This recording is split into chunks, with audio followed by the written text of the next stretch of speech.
इंदौर में मीडिया से बात करते समय प्रहलाद पटेल ने कहा कि अगर पार्टी टिकट देती है तो मैदान में उतरेंगे। प्रहलाद पटेल ने कहा कि मैंने कभी पार्टी को मना नहीं किया, पार्टी जहां से कहती है चुनाव लड़ता हूं। खास बात यह है कि छिंदवाड़ा एकमात्र ऐसी सीट है जहां 2019 में कांग्रेस ने लोकसभा चुनाव में जीत हासिल की थी। यहां से कमलनाथ के बेटे नकुलनाथ सांसद हैं।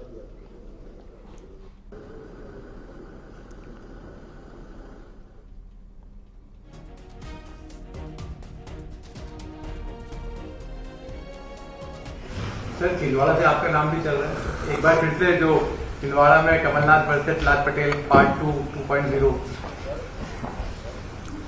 देखो, मैं बहुत उत्साहित होकर तो नहीं करता, लेकिन मना तो कभी करता नहीं। पार्टी फैसला करती है तो मैं ऐसा आदमी हूँ जितनी जगह से अब मुझे बार बार ये कहने की जरूरत नहीं है, पर ये फैसले पार्टी के फैसले हैं, इसमें प्रहलाद पटेल का कोई फैसला नहीं। तो प्रहलाद पटेल छिंदवाड़ा से चुनाव लड़ने को तैयार हैं, तो क्या छिंदवाड़ा में कमलनाथ के गढ़ में एक बार फिर दिग्गजों की सियासी जंग देखने को मिलेगी? कमलनाथ का अभेद किला है छिंदवाड़ा। प्रहलाद पटेल प्रत्याशी बने तो ये दूसरी बार होगा। 2004 की बात करें तो प्रहलाद पटेल बीजेपी के प्रत्याशी थे। 2004 में कमलनाथ ने जीत हासिल की। 2019 में नकुलनाथ छिंदवाड़ा से सांसद बने। ये इकलौती सीट कांग्रेस के खाते में आई थी। 2019 में केवल कांग्रेस को छिंदवाड़ा में ही जीत मिली थी। अब 2024 में बीजेपी का लक्ष्य है कि सभी की सभी 29 सीटें बीजेपी जीत ले, और इसीलिए बीजेपी की नजर छिंदवाड़ा पर भी है।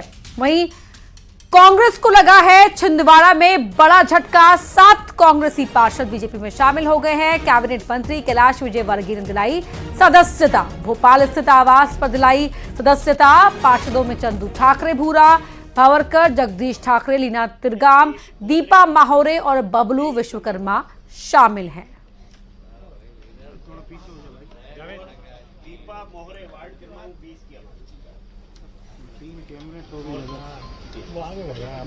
तीन हमारे अन्य युवा साथी अमित मोहरे, बबलू विश्वकर्मा, अच्छा बबलू तुम ही हो, मिलन ठाकरे। लोकसभा चुनाव के लिए एमपी और छत्तीसगढ़ में बीजेपी और कांग्रेस ने अपनी रणनीतियों को धार देना शुरू कर दिया है। इस बीच खबर यह है कि बीजेपी एमपी में बाकी बची 5 सीटों पर प्रत्याशियों के नाम का ऐलान कर सकती है, जबकि कांग्रेस को लेकर भी खबर है एमपी और छत्तीसगढ़ के लिए प्रत्याशियों के नाम का ऐलान जल्द हो जाएगा।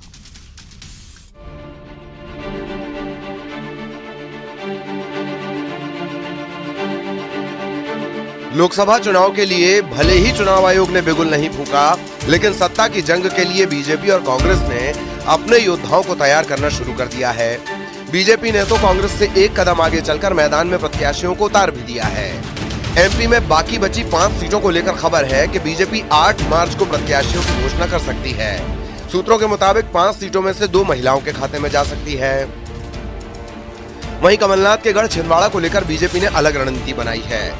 वहीं प्रत्याशियों के ऐलान के मामले में पिछड़ी कांग्रेस के खेमे से खबर है कि 8 या 9 मार्च तक प्रत्याशियों के नाम की घोषणा हो सकती है। खबरों के मुताबिक पहली लिस्ट में एमपी से 10 से 15 उम्मीदवार हो सकते हैं। गुना, धार, देवास, सीधी, बालाघाट, झाबुआ, राजगढ़ से कांग्रेस प्रत्याशियों के नाम का ऐलान कर सकती है। छत्तीसगढ़ की बात करें तो कहा जा रहा है कि कांग्रेस ने सभी सीटों पर प्रत्याशियों के नाम फाइनल कर लिए हैं। सूत्रों के मुताबिक 6 सीटों पर सिंगल नाम को हरी झंडी मिली है, तो वहीं 5 सीटों पर नाम के पैनल बने हैं। दरअसल 7 मार्च को दिल्ली में सीईसी की बैठक होनी है और बहुत संभव है कि इस बैठक के बाद कांग्रेस की पहली लिस्ट आ जाएगी। Bureau report, news 18। इन 5 सीटों पर संभावित प्रत्याशी कौन हैं, ये आपको बता देते हैं। तो इंदौर सीट भी बीजेपी ने होल्ड की हुई है। इंदौर से दिव्या गुप्ता और माला सिंह ठाकुर का नाम यहां चल रहा है। संभावित प्रत्याशियों में इनके नाम शामिल है। उज्जैन की बात कर लेते हैं। उज्जैन से मीना जोनवाल और चिंतामणि मालवीय का नाम चल रहा है। धार से सावित्री ठाकुर का नाम संभावितों में चल रहा है। अब कांग्रेस के कौन है वो देख लेते हैं कि कांग्रेस के संभावित प्रत्याशी कौन है। बैतूल से रामू टेकाम का, छिंदवाड़ा से नकुलनाथ का, राजगढ़ से प्रियव्रत सिंह का, बालाघाट से हिना कावरे और झाबुआ से कांतिलाल भूरिया। तो वहीं झाबुआ से कांतिलाल भूरिया का नाम देख रहे हैं आप। गुना से वीरेंद्र रघुवंशी का नाम संभावितों में शामिल है। और धार की बात करते हैं तो महेंद्र कन्नौज का नाम शामिल है। देवास में विपिन वानखेड़े को लेकर भी चर्चाएं गर्म हैं। सीधी इसमें कमलेश्वर पटेल को कांग्रेस मैदान में उतार सकती है। तो वहीं राहुल गांधी की भारत जोड़ो न्याय यात्रा एमपी में जारी है, लेकिन शाहजहांपुर में अपने बयान को लेकर राहुल विवादों में आ गए हैं। नुक्कड़ सभा में बोलते हुए राहुल ने केंद्र सरकार को घेरा, साथ ही कहा कि बस जय श्री राम बोलो और भूखे मर जाओ। राहुल के इस बयान पर एमपी में सियासत गर्मा गई है।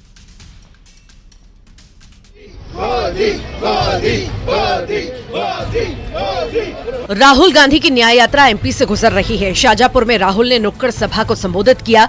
राहुल ने युवाओं की समस्याओं की बात भी की, साथ ही केंद्र को घेरते घेरते विवादित बयान दे दिया। राहुल ने आखिर क्या बोला, खुद सुनिए आप भी।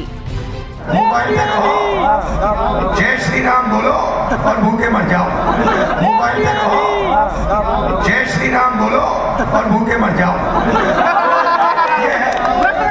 राहुल के इस बयान पर एमपी में सियासत गर्मा गई है। बीजेपी ने कांग्रेस सांसद को आड़े हाथों लिया, जबकि कांग्रेस बयान का समर्थन करती हुई दिखी। कि राम का विरोध करना, जय श्री राम का विरोध करना, ये तुम्हारी मानसिकता में आ गया कांग्रेस का। पहले भी अयोध्या में राम मंदिर बन रहा था, तब इसका विरोध किया। कार सेवा हुई तब छाती पीट पीट कर चिल्लाए कि हायरी बाबरी मस्जिद, बायरी बाबरी मस्जिद, कहां गई हमारी बाबरी मस्जिद। और तब कांग्रेस ने कई बार घोषणा की कि वहां पर मस्जिद हम फिर से बनवाएंगे। हिंदुस्तान के हिंदू जग चुका, जगने के बाद उसने अयोध्या में फिर राम मंदिर का निर्माण कर दिया। अब राम मंदिर और जय श्री राम कांग्रेस को पच नहीं रहा। लेकिन इतना ध्यान रखिए कि तुलसीदास जी ने क्लियर लिख दिया है कि जाको प्रभु दारुण दुख देई, ताकि मति पहले हल्लेई। भारतीय जनता पार्टी के शासनकाल में किसी बेटी से बलात्कार हो जाता, उसको न्याय नहीं मिल पाता, भाजपा से सवाल पूछते हैं तो जय श्री राम बोलते हैं। तो भारतीय जनता पार्टी ने धर्म को सामने रख दिया है और सारे मुद्दों को पीछे करते जा रही है। बताइए भारतीय जनता पार्टी के किस नेता ने आखिरी बार कब विकास की बात की थी, नीतियों की बात की थी? भारतीय जनता पार्टी ने धर्म का जो लबादा है सामने रखा है और इसके पीछे जनता के मुद्दों को कमजोर करते जा रहे हैं। इससे पहले शाहजहांपुर में ही राहुल को विरोध का सामना करना पड़ा। चल रही यात्रा के दौरान बीजेपी कार्यकर्ताओं ने पीएम मोदी के नारे लगाए। राहुल गांधी ने बीजेपी कार्यकर्ताओं से मुलाकात की। इस दौरान बीजेपी के कार्यकर्ताओं ने राहुल गांधी को आलू दे दिए। राहुल की भारत जोड़ो न्याय यात्रा से कांग्रेस को काफी उम्मीदें हैं। लोकसभा चुनाव में कांग्रेस को कितना फायदा होगा, ये तो आने वाले वक्त में साफ होगा, लेकिन उनके बयान जरूर विवादों में आ रहे हैं और सियासत भी खूब चमक रही है। Bureau report, news 18।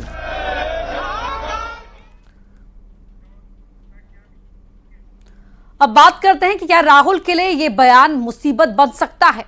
तो बीजेपी का जो एजेंडा है वो हिंदुत्व वाला है। जी हां, कांग्रेस सॉफ्ट हिंदुत्व की राह पर दिख रही है। बाबा महाकाल के दर्शन से यही संदेश देने की कोशिश है। तो वहीं राहुल गांधी के इस बयान को अब बीजेपी तूल देती हुई दिखाई दे रही है। बयान को हिंदुत्व के खिलाफ बताया जाएगा और चुनाव में इसका फायदा बीजेपी को हो सकता है और कांग्रेस को इसका नुकसान उठाना पड़ सकता है।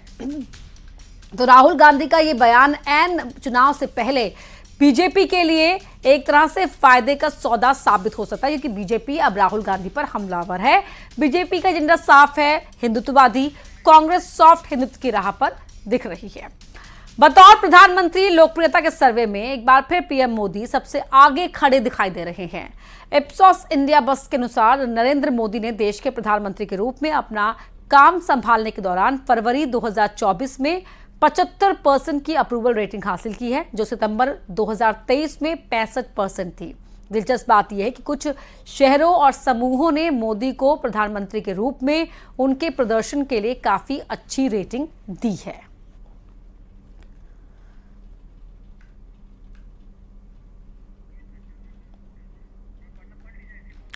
तो बता दें आपको कि लोकप्रियता में पीएम मोदी एक बार फिर टॉप पर पहुंच गए हैं। 2024 में हासिल की है 75% अप्रूवल रेटिंग।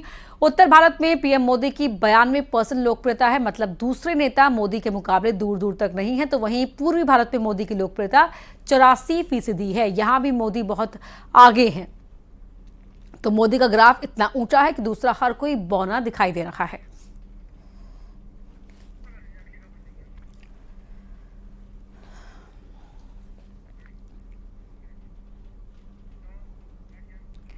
एक प्रथा जो सालों से चली आ रही है, आज भी उस प्रथा के कारण बेटी को बोझ समझा जाता है। जो प्रथा है दहेज की। जब भी शादी होती तो वर पक्ष के दहेज देना बड़ी चुनौती होता है। कुछ ऐसा ही सीधी में देखने को मिला, जहां दहेज नहीं देने पर बारात वापस लौट गई।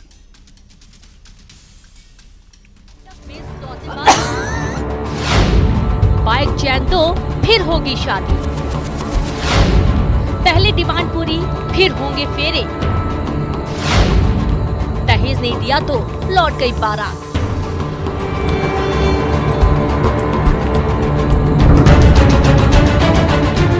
मंडप में शादी की रस्में चल रही थी। वर और वधू पक्ष के बीच ठहाके लग रहे थे, लेकिन इस बीच ऐसा कुछ हुआ कि शादी नहीं हो पाई और बारात वापस लौट गई। दरअसल सीधी में वर पक्ष ने शादी के दौरान एक डिमांड रख दी, जिसे वधू पक्ष पूरा नहीं कर पाया। जब डिमांड पूरी नहीं हुई तो बारात वापस लौट गई। हुआ यूं कि बीच शादी में लड़के वालों ने बाइक और चेन की डिमांड रख दी, लेकिन वधू पक्ष ये सब नहीं दे पाया, जिसके कारण वर पक्ष बारात के साथ वापस लौट गया। लड़ाई हुई और मेरे पापा का ये वो मतलब कॉलर पकड़े गिरा है और मेरे भैया लोग को उनका सिर वो हो गया। किस संबंध में लड़ाई हुई? दहेज प्रथा। क्या मांग कर रहे थे? चैन वगैरह मांग रहे थे। चैन मांग रहे थे और गाड़ी मांग रहे थे, पैसा मांग रहे थे। मुझे नहीं करना उससे शादी। अब आपको नहीं करना है? नहीं करना है। उधर मामले की शिकायत पुलिस से की गई। दुल्हन ने ससुराल वालों पर दहेज मांगने और मारपीट करने का आरोप लगाया है। दहेज के लालचियों के कारण एक बेटी शादी के मंडप में बिना फेरे लिए रह गई। लेकिन ये सबक है उन लोगों के लिए जो दहेज के लिए शादी करते हैं। ये संदेश है उन परिवारों के लिए जो दहेज के कारण लड़के वालों की सभी शर्तें मान लेते हैं। मामला पुलिस तक पहुंच गया है और पुलिस मामले की जांच कर रही है। सीधे से हृदय द्विवेदी, न्यूज़ 18।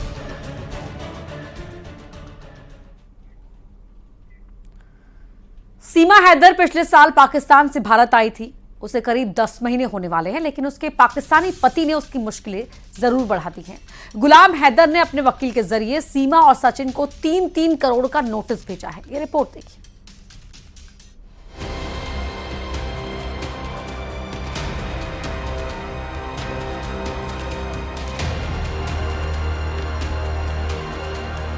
जब से सीमा हैदर पाकिस्तान से आई है, तभी से वो सुर्खियों में बनी हुई है।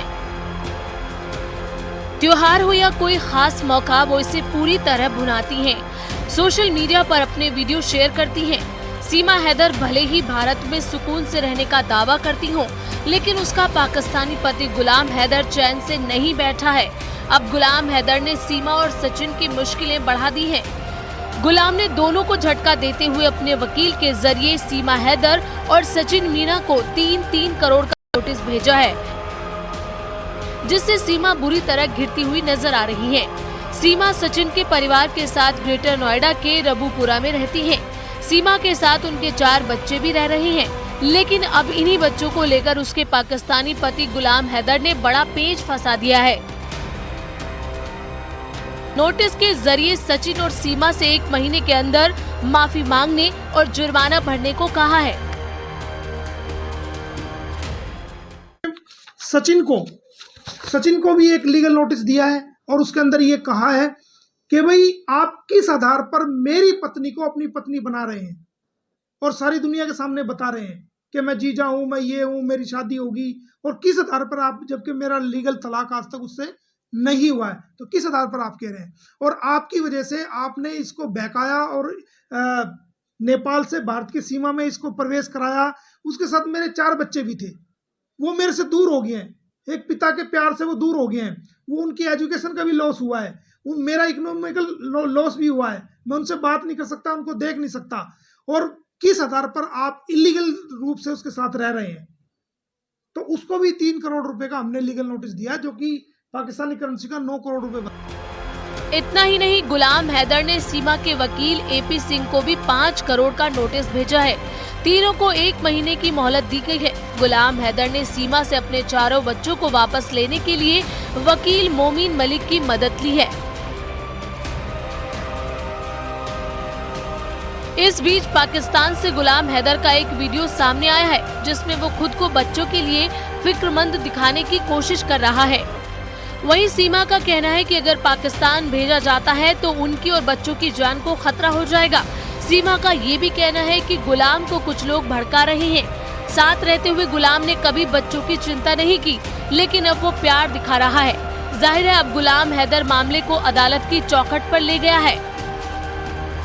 जिससे सीमा हैदर और सचिन की लव स्टोरी पर नया मोड़ आ गया है। अब सवाल है कि क्या बच्चे सीमा के पास ही रहेंगे या फिर कस्टडी गुलाम हैदर को मिलेगी। Bureau report, news 18। भोपाल में बीजेपी विधायक रामेश्वर शर्मा के आवास और दफ्तर के बाहर मैं हूं मोदी का परिवार, ये पोस्टर लगे हैं। बता दें कि लालू प्रसाद यादव ने पीएम मोदी के परिवार को लेकर टिप्पणी की, जिसके पलटवार में बीजेपी के नेताओं ने सोशल मीडिया पर ये कैंपेन चलाया और अब बैनर और होर्डिंग में भी ये लाइन लिखी हुई दिखाई दे रही है कि मैं हूं मोदी का परिवार। लालू प्रसाद यादव के एक बयान के बाद लगातार बीजेपी अब मैदान में उतर आई है। जिस तरीके से मोदी परिवार को लेकर टिप्पणी की गई थी, तो पहले सोशल मीडिया पर अब पोस्टर्स जो है वो लगाए गए हैं। बीजेपी के विधायक रामेश्वर शर्मा की तरफ से बंगले के बाहर पोस्टर लगाए गए और साफ तौर पर लिखा गया मैं हूं मोदी का परिवार। तस्वीरें जो लगाई गई है वो आम लोगों से प्रधानमंत्री नरेंद्र मोदी के मिलते हुए की तस्वीरें हैं। पूरी भाजपा नहीं, पूरा देश, पूरा हिंदुस्तान, 1 अरब 40 करोड़ देशवासी, किसान, मजदूर, नौजवान, आप मोदी जी के परिवार पर टिप्पणी करोगे। मोदी जी ने देश को अपना परिवार माना है।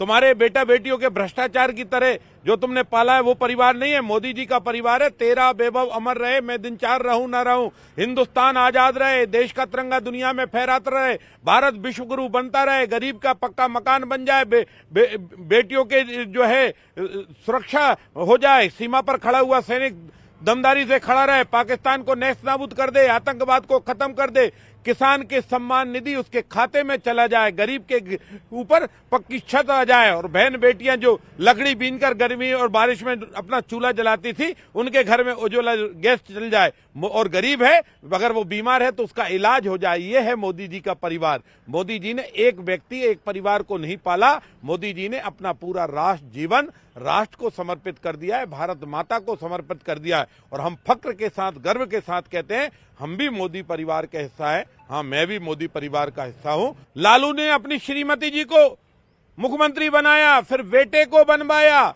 उद्धव ठाकरे जी को देख लीजिए, उनने अपने बेटे को मंत्री बनाया। खुद अगर मुख्यमंत्री थे तो शरद पवार जी को देख लीजिए, वो अपनी बेटी को एस्टेब्लिश करने में लगे हैं। उधर चले जाइए आप झारखंड में, वो पहले वो थे, फिर उनके बेटे को, अब उनके भाई को। बात छत्तीसगढ़ की, जहां रायपुर में बीजेपी उम्मीदवारों को लेकर बैठक हुई। इसमें सभी 11 उम्मीदवार पहुंचे। बैठक में दिग्गज नेताओं ने उन्हें जीत का मंत्र दिया। छत्तीसगढ़ प्रभारी नितिन नवीन ने बैठक के बाद बताया कि आचार संहिता से पहले बीजेपी की पूरी टीम तैयार हो चुकी होगी। कांग्रेस के नेताओं को चुनाव लड़ने पर कहा कि 5 साल में जो भ्रष्टाचार उन्होंने किया उसका जवाब उन्हें जनता को देना होगा।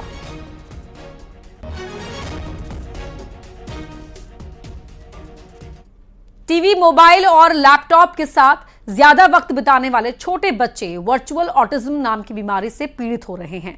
इस तरह के मामले छत्तीसगढ़ के कई जिलों में सामने आ रहे हैं। क्या है ये बीमारी और डॉक्टरों का इसको लेकर क्या कहना है, इस रिपोर्ट में देखिए।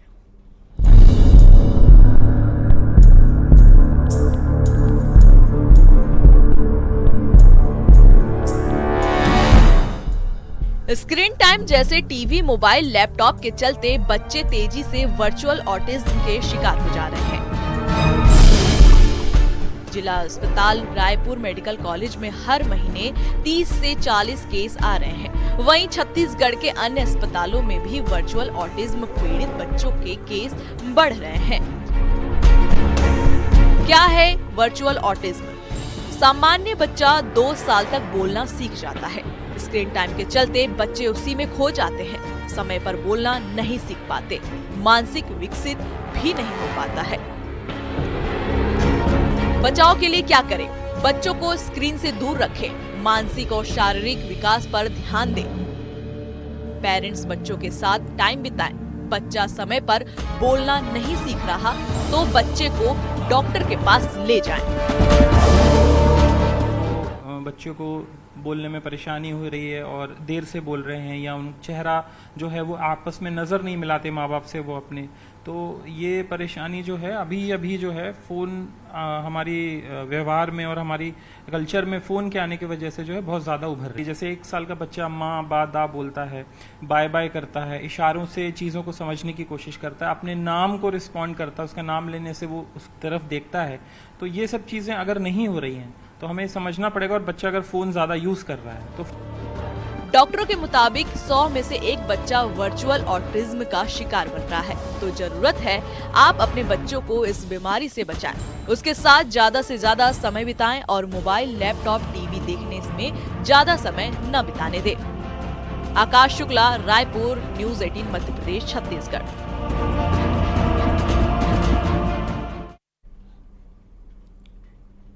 लाहौल घाटी में बर्फबारी हो रही है। भारी स्नोफॉल ने यहां लोगों के जीवन पर बुरा असर डाला है। इसी बीच एक शख्स ने 3 से 4 फुट बर्फ को लांघते हुए अपनी बहन को एग्जामिनेशन सेंटर तक पहुंचाया। जिला मुख्यालय समेत घाटी के समस्त इलाकों में जो बिजली की सप्लाई है करीब 72 घंटे से प्रभावित है। वहीं बर्फबारी के बाद सीमा सड़क संगठन ने सड़क मार्ग खोलने का काम शुरू कर दिया है, लेकिन यहाँ एक भाई ने सारी बाधाओं से लड़ते हुए अपनी बहन को एग्जामिनेशन सेंटर तक पहुंचाया और उसी की हौसला अफजाई यहाँ पर की जा रही है। देखिए किस तरह से बर्फ को हटाने का काम यहाँ पर बीआरओ की ओर से किया जा रहा है। भारी स्नोफॉल यहाँ देखने को मिल रहा है और इतनी बर्फबारी यहाँ पर चिल्ला के मौसम में हुआ करती थी, लेकिन अब ये मार्च का पहला हफ्ता और इस तरह से यहाँ भारी बर्फबारी देखने को मिल रही है।